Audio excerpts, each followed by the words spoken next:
Hari ini kita sudah berada di bulan Rajab.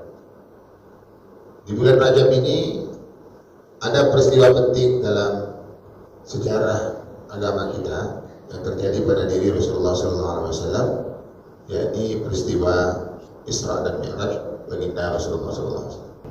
Model tafsir itu banyak. Ada tafsir pendidikan disebut dengan tafsir tarbawi. Jadi ayat-ayat Allah itu dilihat dari sisi pendidikan. Nanti ada tafsir dalam bentuk tasawuf, dalam bentuk model pendekatan hati. Ada nanti tafsir ahkam, dilihat dari segi hukum. Kemudian ada tafsir dari segi sejarah, melirik sejarah-sejarah yang disebutkan oleh Allah dan Rasul. Jadi tak pernah habis, semakin dibahas semakin ada lagi ilmu yang kita dapat. Bapak Ibu yang berbahagia, setelah kita baca di berbagai literatur sejarah, rupanya para ulama kita ini tidak sepakat kapan peristiwa Isra Mi'raj itu terjadi. Namun kita dari kecil-kecil dulu sudah menghafal, melafalkan, menyebut Nabi itu Isra Mi'raj pada tanggal 27 Rajab. Rupanya banyak versi, ada yang mengatakan di bulan Muharram, ada pula yang mengatakan di bulan Dzulqa'dah, macam-macam. Jadi analisis kita, mengapa mereka berbeda pendapat? Jawabannya adalah mengapa para ulama itu berbeda pendapat? Karena memang di zaman sebelum Nabi dan di zaman Nabi itu sendiri hidup, itu budaya menulis dan membaca belum menjadi populer. Jadi menulis membaca itu belum menjadi konsentrasi masyarakat. Bahkan budaya menulis tatkala itu malah itu dianggap budaya yang tidak keren lah, dianggap kita dibodoh lah, tak mampu mengingatnya. Seharusnya suatu perikatan itu kita ingat aja lah, pertanda kita itu hebat. Dan orang Arab itu memang mengandalkan hafalan. Nah, menulis itu baru populer setelah di zaman tabi'in dan tabi'ut tabi'in. Ketika orang mulai menulis, ditanyalah peristiwa Isra Mi'raj ini kapan terjadi? Ini sudah di tabi'in. Tabi'in ini sendiri pula sudah banyak versi, karena tadi catat tentu timbul pertanyaan segini. Kayak datuk kita tuh pula ditanya berapa umur tuh? Kata datuk ini saya dah 87 lah. Tahun berapa datuk lahir? Pokoknya waktu gunung meletus itu saya udah sekolah. Nah, model itu. Jadi ini ikhtilaf. Namun Bapak Ibu yang berbahagia, pasti peristiwa itu terjadi karena Allah menyebut dalam surah Isra ayat 1, Subhanalladzi asra bi 'abdihi laila minal masjidil haram ilal masjidil aqsa. Jadi yang masalah itu karena tak dicatat lalu terjadi ikhtilaf, bukan peristiwa itu tak terjadi. Nah, ini untuk meneguhkan iman kita. Terus Nabi Mi'raj, Nabi Isra lalu Mi'raj. Kita cerita Mi'raj. Mi'raj artinya Nabi dinaikkan ke langit. Ketika Nabi itu sampai ke sama'id dunia, langit dunia, itu bahasa hadis itu menyebutkan peristiwa Isra Mi'raj Nabi. Nabi naik sampai ke langit dunia pertama, maka Nabi itu bertemu, Nabi Muhammad bertemu dengan Nabi Adam alaihissalam. Bertemu dengan Nabi Adam. Ketika bertemu dengan Nabi Adam ini, nampaklah oleh Nabi Muhammad, Nabi Adam ini idza nadhara ila yamini, kalau dia menengok ke kanan, dia tertawa. Bila dia menengok ke shimalihi, lalu dia menangis. Jadi ada dua pemandangan. Tengok ke kanan tertawa, tengok ke kiri menangis. Lalu Nabi Muhammad SAW bertanya ke malaikat Jibril selaku guide-nya ketika itu kan guide-nya malaikat Jibril. Ditanya oleh Nabi Muhammad, real tanya. Kau Jibril itu panggil real kan? Lebih kurang begitu. Mengapa Nabi Adam itu nengok ke kanan, tertawa, nengok ke kiri, nangis? Disebut oleh malaikat Jibril. Di sebelah kanan Nabi Adam itu sekelompok orang-orang yang akan masuk surga. Ini tentu yang sebelah kanan ini anak-anak, cucu cicit Nabi Adam kan? Karena tidak ada manusia di dunia ini melainkan semuanya anak-anak cucu cicit Nabi Adam. Ketawa lah dia, ini anak-anak yang akan masuk surga. Nah, tengok ke kiri, ini calon penghuni neraka. Yang kiri ini pun anak cucu-cucu dia juga. Betapa susahnya Nabi Adam ini. Yang baik-baik anak dia, yang jahat-jahat anak dia. Ilustrasinya, ini ada orang baik membunuh perampok, orang jahat. Lalu yang dibunuh ini anak dia juga, yang tukang bunuh anak dia, yang dibunuh anak dia. Gimana rasanya? Kalau bapak-bapak punya anak 2-3 orang, yang satu jadi polisi hebat, lalu yang ini jadi bandar narkoba, ditembak ya. Yang tukang tembak anak awak, yang ditembak, macam mana lagi? Inilah posisi Nabi Adam. Para ulama memberikan analisis. Apa sebenarnya maksud Allah mengkisahkan hadis ini? Karena Allah cakap gini, "Faksos Muhammad, ceritakanlah cerita-cerita yang terjadi di masa lalu itu, la'allahum yatadzakkarun." Karena sejatinya di kisah itu ada pengajaran. Ambillah iktibar. Dapatkan edukasinya, nilai-nilai pengajarannya. Apa nilai pengajarannya? Nilai pengajarannya adalah bahwa hidup ini memang tidak dapat apa kata kita saja. Kita pengen begini, akhirnya begini. Kita tak pengen begitu, ya tidak begitu. Tidak bisa. Kalau pengennya Nabi Adam tadi, tentu semua anak cucu-cucunya itu sebelah kanan. Semua ada orang baik semua. Wong dia Nabi. Doa Nabi tentu lebih hebat dari doa kita. Usaha Nabi tentu lebih hebat dari kita. Tetapi itu nggak bisa. Bahkan pengulangan sejarah itu terjadi pada diri Rasul. Nabi Muhammad SAW, pamannya yang telah membesarkan, mengasuhnya, mendidiknya, karena dia memang tidak punya ayah, tidak punya emak, yang membesarkan dirinya. Ayah meninggal ketika dia berada di dalam kandungan emaknya, dan ketika usianya belum lagi dewasa, emaknya pun meninggal. Akhirnya dipelihara oleh datuknya. Terus datuk ini pun meninggal, dipelihara oleh paman. Paman ini pula sampai akhir hayatnya tak tahu mengucapkan kalimat la ilaha illallah, sampailah mati dalam tidak muslim. Mengapalah paman Nabi yang begitu besar jasanya, kontribusinya kepada Islam itu sendiri, gak masuk Islam? Ini kisahnya untuk apa Allah buat ini? Allah ingin cakap, siapapun kita, yang hebat itu Allah. Mau Nabi sendiri pun itu tidak bisa mengintervensi hasil. Ini yang harus kita pahamkan ke diri kita. Sebab itulah apapun yang terjadi di dalam diri kita ini, maka semuanya itu pasti biiznillah. Itu makna pertama. Kita harus meyakini qada dan qadar terjadi pada diri kita. Sebab itu bila Bapak Ibu menginginkan sesuatu lalu tidak tercapai, ya tidak usah stres. Boleh jadi Allah memang mentakdirkannya begitu. Sebaliknya kalau kita menginginkan sesuatu lalu keinginan itu tercapai, sukses, berhasil, tidak usah jumawa juga, sombong, gagah-gagahan, karena semua itu terjadi, ya diizinkan. Ini yang harus kita paham. Tidak ada yang punya kita. Cobalah Ibu bayangkan, Ibu sukses. Jadi apa Ibu? Jadi pengusaha. Ini karena usaha saya. Enggak. Kenapa enggak? Ibu berusaha pakai kaki. Kaki dibagi siapa? Allah. Ibu menulis berusaha pakai tangan dapat dari mana?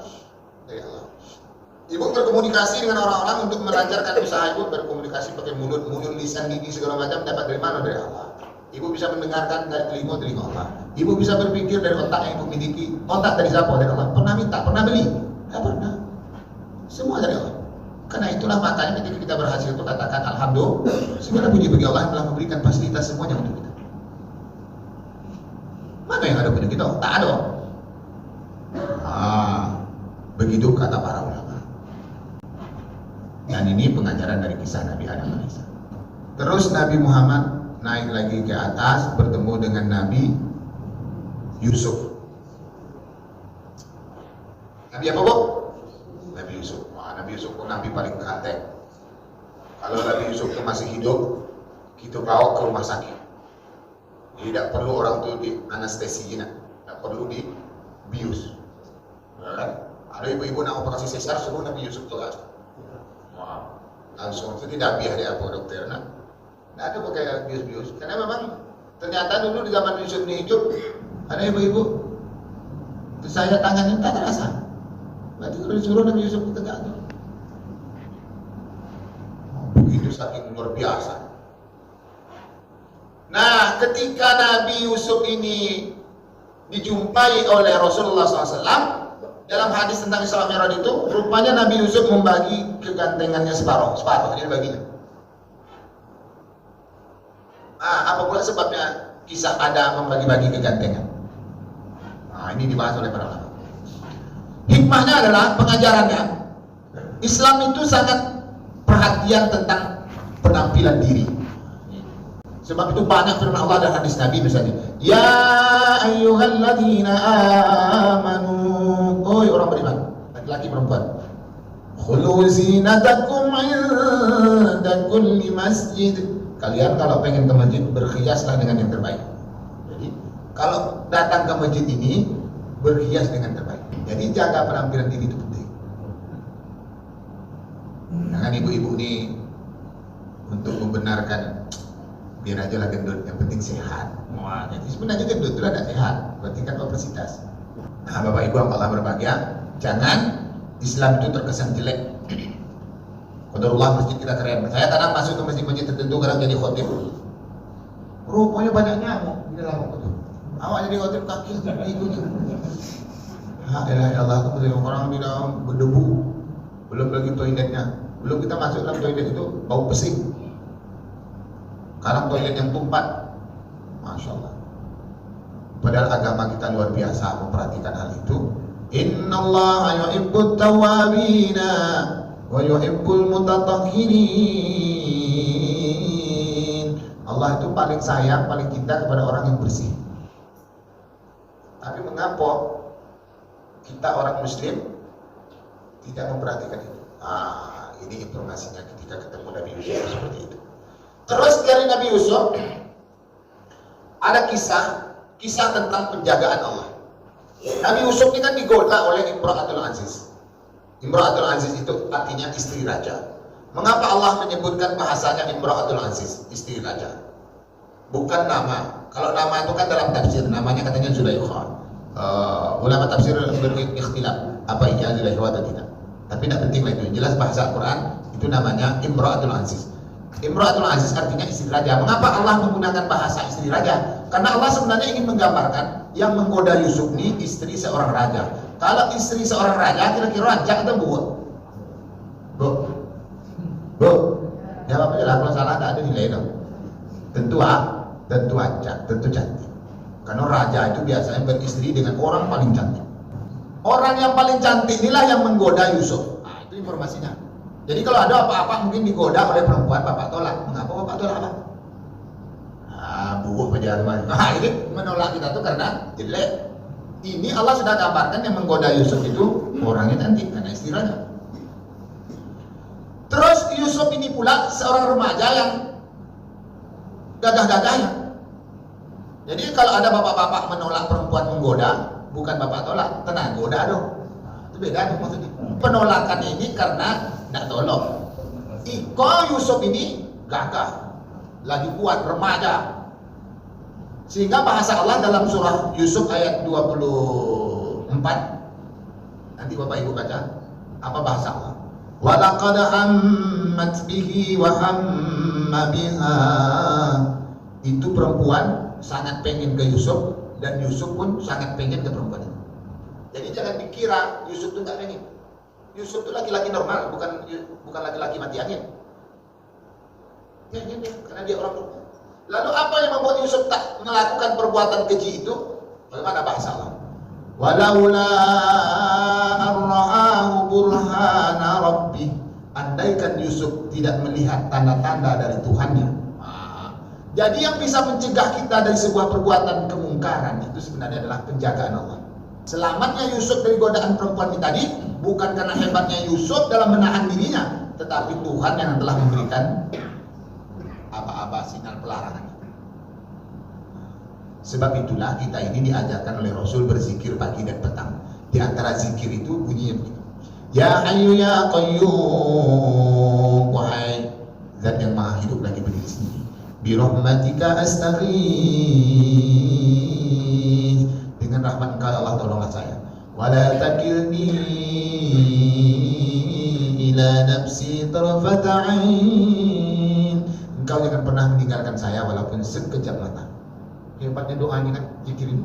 Mengapa kita nggak mau ditinggalkan Allah walaupun hanya sekejap mata? Karena kalau Allah sudah tidak lagi menjaga kita, nggak tahu lagi dosa apa nanti boy. Macam nggak ada masalah, ayo santai aja boy, ini buat.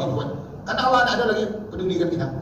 Terakhir Nabi Musa naik ke langit lagi, Nabi Musa ketemu Nabi Musa. Nabi Musa ini gelarnya Kalamullah. Kalamullah artinya orang Nabi yang pandai bicara, yang bisa bercakap dengan Allah. Rupanya Nabi Musa ini karena dia hebat bercakap, maka dia itu terkenal Nabi yang suka protes. Protesnya itu ketika hidup seperti dia bertemu Nabi Khidir, banyak protes. Misalnya ketika dia ingin ikut ke Khidir, kata Khidir, lantas tadi ma'aya sabra, engkau tidak akan kuat, tidak akan sabar kalau ikut saya. Memang tidak salah juga Nabi Musa ini protes, karena memang kita dilarang untuk uskut alal munkar. Kita nggak boleh diam atas kemungkaran. Sampailah ketika Nabi Muhammad bertemu Nabi Musa di langit, maka Nabi Musa itu juga protes. Rupanya Nabi Musa kok protes hanya waktu itu. Ketika di langit ini protes juga. Apa yang diprotes Nabi Musa ke Nabi Muhammad SAW?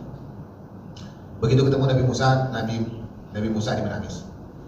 Lalu Nabi Muhammad bertanya, mengapa Nabi Musa menangis? Kata Nabi Musa, aku sedih. Aku Nabi yang senior, yang kibar. Tetapi umatku kok sedikit masuk surga dibandingkan engkau yang Nabi junior. Jadi dianggapnya Nabi Muhammad ini Nabi junior. Tapi mengapa umat Nabi Muhammad lebih banyak masuk surga? Protes. Terus ketika Nabi Muhammad mendapatkan perintah sholat dari Allah, ketemu Nabi Ibrahim di langit ketujuh, Nabi Ibrahim tidak ada protes. Tapi ketemu Nabi Musa, dapat apa dari Tuhan? Kata Nabi Muhammad, dapat sholat 50 kali semalam. Balik kalau kata, tidak akan kuat umat. Umat kecil-kecil, umat aku yang lebih besar dan kuat, tidak akan kuat. Kalau gimana? Protes. Untung ada protes Nabi Musa. Kalau tidak 50 kali. Ini berkah protesnya Nabi Musa. Dan 9 kali bolak-balik, dapatlah 5 sholat kan? Kata Nabi Musa, balik, minta kurang dari sana. Lah tahu Nabi Musa itu kita tidak akan kue kan? Makanya kalau kue penuh tu juga kan? Ini gara-gara banyak yang tak kue kan? Duganya Nabi Musa itu tahu dah. Kata bahasa Upin-Ipin, agak dah, tak akan kuat kan? Rupanya ia tidak kuat. Tapi karena Nabi malu untuk bolak-balik lagi. Tapi berkahnya protes tetap ada. Jadi karena itu kita nggak perlu alergi dengan protes-protes orang. Diprotes jelaskan, orang tidak mau ikut, nggak apa-apa. Jadi protes ini jadikan energi positif. Jangan orang yang protes itu singkirkan. Jangan. Protes itu tidak ada hari ini. Di zaman Nabi Muhammad pun protes juga. Sahabat-sahabat protes. Ketika terjadi perang Badar itu sahabat-sahabat protes. Karena nggak masuk akal. Jumlah umat Islam 313 orang, orang kafir jumlahnya 1000 orang. Kata para sahabat, kau tidak pergi perang, kalau Rasulullah kau pergi mati namanya kau. Tidak sebanding. Makanya kata Allah, ya ayyuhalladzina amanu kutiba alaikumul qital. Ini cerita perang Badar. Orang beriman diwajib kepada kalian untuk berperang. Wa huwa kurhun lakum, walaupun hati kalian sangat berat. Jadi sahabat ketika itu protes nggak mau. Kata Nabi, kalau kalian nggak mau, aku pergi sendiri aja. Akhirnya para sahabat pergi juga. Mengapa kalian ikut? Macam mana lagi? Tapi pergi mati, ya udah matilah. Jadi memang protes tetap jalan sebagai bentuk akal gitu ada, tetapi tetap taat karena iman kita ada. Jadi kita tidak boleh kebablasan mengikuti akal, mengabaikan iman. Begitu kata para sahabat.